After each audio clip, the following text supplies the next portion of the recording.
Brett on Base has established itself as the #1 meme coin on the Base chain. In this video, I'm going to be telling you why I believe that Brett on Base is just getting started. Now, before we get into this video, I think it's important that you understand that I do own a nice bag of Brett on Base, and I am long on my position this entire cycle. I have been bull posting about Brett on Base since I found it around $100 million market cap back in March. With all that being said, let's get into it. As you guys know, Brett on Base is a token that launched on the Base chain on February 27th of 2024. It was the first token on Base to reach $100 million market cap, the first token on Base to reach a $500 million market cap, the first token on Base to reach a $1 billion market cap, and it has the highest market cap on Base when it hit a $1.95 billion market cap back on June 9th of this year. As of today, Brett on Base is still the #1 meme coin on the Base chain, is the #8 meme coin in the entire world, and is trading above a $930 million market cap. Now, I'm bullish on Brett on Base for a number of reasons. First off, they are a first mover on a blockchain that I think is going to be huge this year, which is Base. Base was created and is still run by Jesse Pollock, who I had the pleasure of meeting and interviewing at the On-Chain Summit in San Francisco this year. And along with running Base, he actually just took over the lead of the Coinbase wallet and was appointed to the Coinbase executive team. And you might be wondering, what happened in the first week of Jesse Pollock working on the Coinbase executive team? Well, they listed a Base meme coin called Degen. And although they didn't list Brett on Coinbase yet, this might give us a little hint into what could potentially happen in the future. I'm also bullish on Brett because of the narrative. As you guys know, Matt Fury released the Boys Club comic books, which accidentally became the strongest meta here in the crypto space. You have Pepe, which everyone knows, you have Andy, you have Wolf, and you also have Brett. Pepe and Brett alone have a combined market cap worth near $5 billion today. In my opinion, the Matt Fury meta is here to stay and is not going anywhere. Next, we have to talk about the exchanges and the important exchanges that Brett on Base is listed on. When we come to the website here, we can see that Brett has 34 centralized exchange listings, including massive ones like Bybit, KuCoin, Femex, Bithumb, Gate.io, BitGet, HTX, and Bitmart. And it looks like Brett on Base got another listing over the weekend, which brings their total to 35 centralized exchanges. And if you guys have been following my content, you know I believe in something called the exchange effect, which is essentially the more exchanges that you are listed on, the more that people have a chance to buy your token. Not everyone is comfortable using Coinbase Wallet or MetaMask. Some people still like to log in and use an exchange. So I think that this theory still holds true. The more exchanges you are, the more people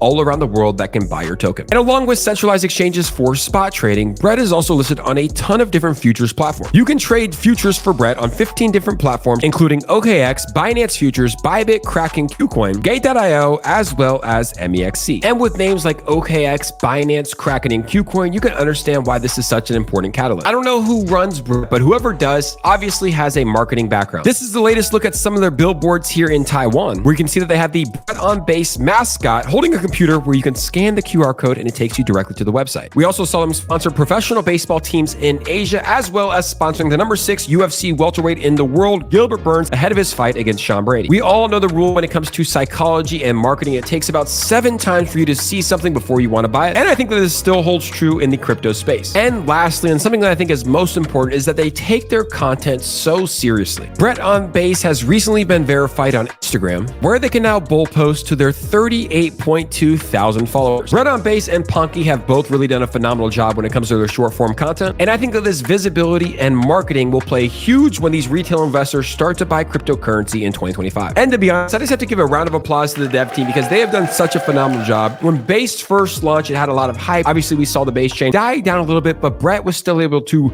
stay above a top 7 meme coin the entire time. I'm still bullish on Base. I'm still betting on Base long term because of the ease of use here in the crypto space. And if they are able to onboard just a percentage of people that use the Coinbase app onto the Coinbase wallet and the Base chain, well, then we should see all Base coins start to move, especially the #1 mover on the Base chain, which is Brett on Base. So those are my thoughts on Brett on Base as they still continue to dominate the Base chain and still continue to dominate the meme coin markets. If you're part of the Brett community, make sure to retweet this video and let me know your thoughts in the comments below. And as always, I appreciate you guys for watching, and we'll see you all on the next episode.